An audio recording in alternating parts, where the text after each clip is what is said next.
Chapter 1. What is democracy? Students, हम सब India में रहते हैं और आपको पता ही है कि यहाँ हमारे पास फंडामेंटल राइट्स हैं जो कि कॉन्स्टिट्यूशन में लिखे हुए हैं। हमारे पास जीने का अधिकार है, हमारे पास एक इक्वालिटी का अधिकार है। हम खुलकर अपनी बात रख सकते हैं। अगर कोई कभी हमारे साथ गलत करता है तो हम उसके अगेंस्ट आवाज भी उठा सकते हैं। कहीं ना कहीं ये सब हमारी गवर्नमेंट पर भी डिपेंड करता है। हमारी गवर्नमेंट भी कॉन्स्टिट्यूशन के अकॉर्डिंग उसको फॉलो करते हुए रूल करती है और यही सब कंट्री को डेमोक्रेटिक बनाता है। स्टूडेंट्स, इब्राहिम लिंकन ने कहा है, लोगों के लिए, लोगों की और लोगों के द्वारा चलने वाली शासन व्यवस्था ही डेमोक्रेसी है। यानी कि democracy is government of the people, bye the people and for the people. Students, आपने ये लाइन तो सुनी ही होगी, India is a democratic country, यानी इंडिया डेमोक्रेटिक देश है और इंडिया में डेमोक्रेटिक गवर्नमेंट है। लेकिन इसका एक्चुअल मीनिंग है क्या? चलिए समझते हैं। बच्चों, डेमोक्रेसी न्यूट्रल और फ्री इलेक्शंस पर बेस्ड है। डेमोक्रेसी पीपल्स रूल है, यानी लोगों की सरकार किसी एक की नहीं। लेकिन क्या आपको पता है कि सिर्फ इस डेफिनेशन के बिहाफ पर इतनी आसानी से ये तय नहीं कर सकते कि वहां पर डेमोक्रेसी है कि नहीं। स्टूडेंट्स, आपको ये समझना होगा कि सिर्फ इलेक्शन होने से वो कंट्री डेमोक्रेटिक नहीं हो जाती है। जैसे इलेक्शन तो चाइना में भी होते हैं, इलेक्शन मेक्सिको में भी होते हैं और इलेक्शन जिम्बाब्वे में भी होते हैं, लेकिन ये सभी डेमोक्रेटिक कंट्रीज नहीं है। अब आप ये सोच रहे होंगे कि हम कैसे पता लगाएंगे कि उस कंट्री में डेमोक्रेसी है कि नहीं। उसके लिए आपको डेमोक्रेसी के बारे में और अच्छे से समझना पड़ेगा। आपको उसके फीचर्स को समझना पड़ेगा, क्योंकि हो सकता है बाहर से वो कंट्री प्रिटेंड कर रही हो कि हमारे यहाँ डेमोक्रेसी है, लेकिन इंटरनली ऐसा ना हो। स्टूडेंट्स, हमें केयरफुली पहचानना पड़ेगा। आइए इसे समझने के लिए डेमोक्रेसी के कुछ फीचर्स को डिस्कस करते हैं। Features of democracy.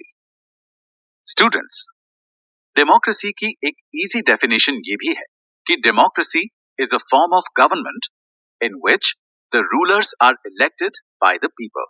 आइए इसे डिस्कस करते हैं और इसकी डेफिनेशन से इसके फीचर्स को जानते हैं।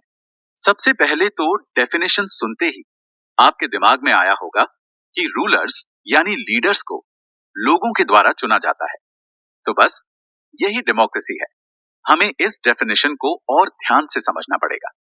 सबसे पहले तो आपने इसमें नोटिस किया कि फॉर्म ऑफ गवर्नमेंट है।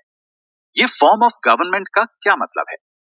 यानी कि पहले हमें ये देखना होगा कि जो भी इलेक्शन हो रहे हैं वो किस पोजीशन के लिए हो रहे हैं, कौन सी गवर्नमेंट बनाने के लिए हो रहे हैं और उनमें लोगों का कितना इन्वॉल्वमेंट है।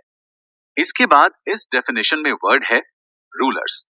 अब स्टूडेंट्स, रूलर तो कोई भी हो सकता है कि वो रूलर मोनार्क हो, सिर्फ अपनी चलाने वाला हो, तानाशाह हो। ऐसे केस में तो उस कंट्री में मोनार्की हो जाएगी।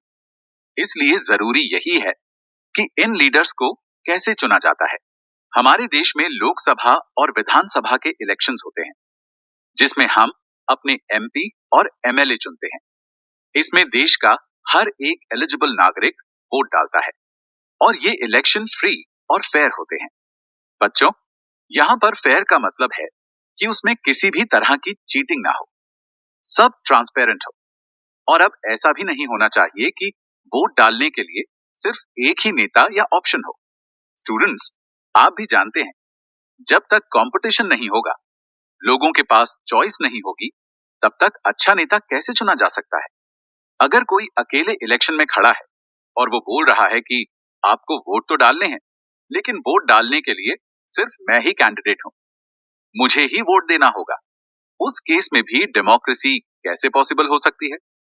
और हम ऐसा भी नहीं कह सकते कि किसी ने अगर डरा धमकाकर सबसे वोट ले लिए हों तो वहां पर डेमोक्रेसी है। ये तो बिल्कुल तानाशाही हो गई ना। इसके बाद इस डेफिनेशन में लास्ट वर्ड है bye the people. In word से हमें ये ध्यान देना होगा, वोट डालने का अधिकार सबको है, कहीं मेल या फीमेल में कोई फर्क तो नहीं है। तो बच्चों, आपने समझा कि डेमोक्रेसी की जो डेफिनेशन है वो कैसे एक डेमोक्रेटिक कंट्री के फीचर्स को बताती है। मान लीजिए आपसे एग्जाम में यही क्वेश्चन पूछ लिया जाए कि एक डेमोक्रेटिक कंट्री की डेफिनेशन का डेमोक्रेटिक कंट्री से कितना रिलेशन है, तो आप अब आसानी से इसका जवाब दे सकते हैं, जो कि उस डेफिनेशन में ही छुपा हुआ है। चलिए बच्चों, अब आगे बढ़ते हैं और डेमोक्रेटिक कंट्री के और भी फीचर्स को समझते हैं। इस कड़ी में आगे है कि इलेक्टेड लीडर्स के द्वारा मेजर डिसीजंस कैसे लिए जाते हैं। Major decisions by elected leaders. Students, जब बात आती है कि हमारे घर में बड़े बड़े डिसीजंस कौन लेगा, तो हमारे घर में हमारे पेरेंट्स या दादी बाबा या हमारे जो भी गार्डियन हैं वो डिसीजन लेते हैं। कभी आपने सोचा है कि वो ये सब हमारे ऊपर क्यों नहीं छोड़ते, यानी कि वो हमसे क्यों नहीं कह देते कि आप ही इसके बदले डिसीजन ले लो। स्टूडेंट्स, किसी भी डिसीजन को लेने के लिए आपके पास एक्सपीरियंस होना चाहिए। जब तक आपको हर चीज की समझ नहीं होगी तब तक आप कैसे सही डिसीजन ले सकते हो।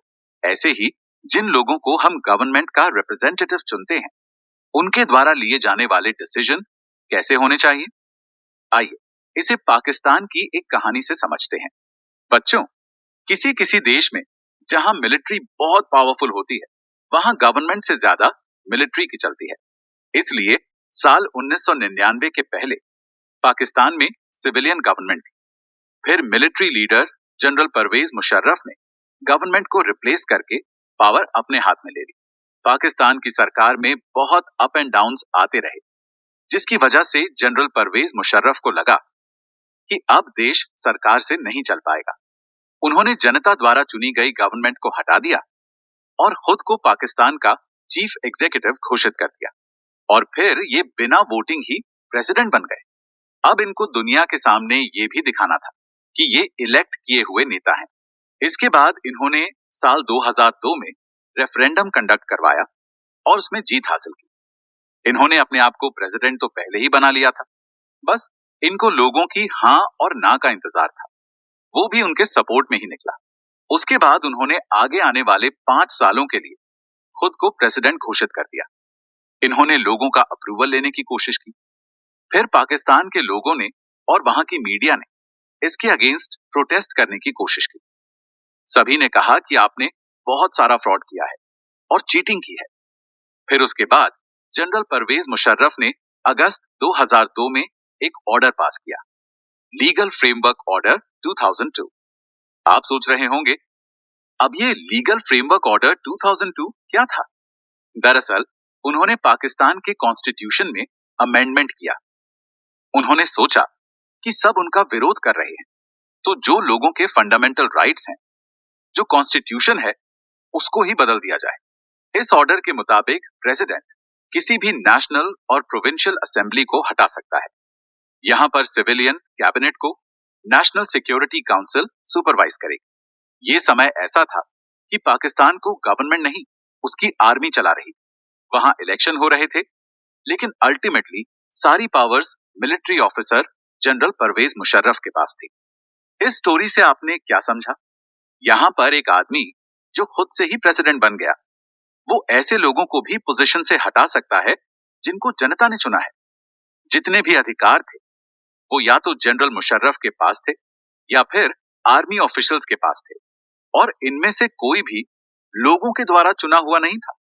बच्चों, सही मायने में देखा जाए तो उनके पास इलेक्टेड पार्लियामेंट और गवर्नमेंट तो थी, लेकिन जो रियल पावर थी वो उनके हाथ में थी जो इलेक्टेड नहीं थे। तो हम इसको जनता की सरकार तो नहीं कह सकते। अब आप समझ गए होंगे कि यहाँ पर डेमोक्रेसी तो बिल्कुल भी नहीं है, क्योंकि डेमोक्रेसी में जो लीडर्स होते हैं उन्हें सिटीजन्स ही इलेक्शन में चुनते हैं। अगर आपसे कोई पूछे जनरल परवेज मुशर्रफ के अंडर में पाकिस्तान डेमोक्रेटिक कंट्री था या नहीं, तो आप क्या जवाब दोगे? आपका जवाब होगा कि पाकिस्तान डेमोक्रेटिक कंट्री नहीं था, क्योंकि डेमोक्रेसी का मतलब ही है जितने भी डिसीजंस हैं वो वही लोग ले सकते हैं जिन्हें सिटीजन्स ने इलेक्ट किया है। Free and fair electoral competition.